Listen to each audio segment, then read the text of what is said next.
दादाजी, हमें एक कहानी सुनाओ, असली कहानी। हंसते हुए, असली कहानी?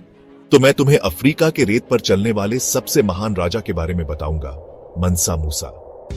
1300 के दशक में जब दुनिया नई थी और धरती ऐसी समृद्ध थी जैसा तुम कल्पना भी नहीं कर सकते, एक साम्राज्य था जहां सोना नदियों के तल में पड़ा था और ज्ञान बबूल के पेड़ों की तरह फलता फूलता था।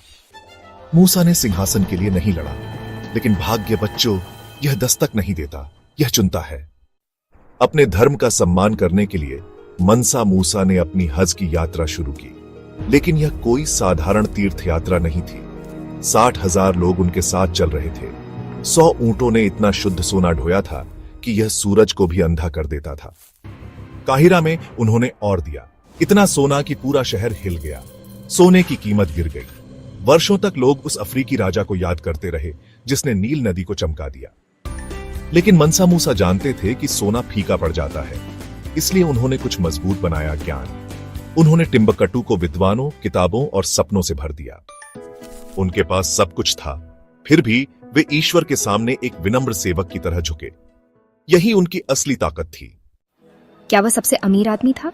उससे भी अमीर। लेकिन यह याद रखो, लोगों को उनका सोना याद नहीं रहा, उनकी उदारता, उनकी बुद्धिमत्ता और उनका लोगों के दिलों में छोड़ा गया विरासत याद रहा। वह मंसा मूसा थे, माली का शेर, वह राजा जिनकी कहानी पौराणिक बन गई। वह मंसा मूसा थे, माली का शेर, वह राजा जिनकी कहानी पौराणिक बन गई।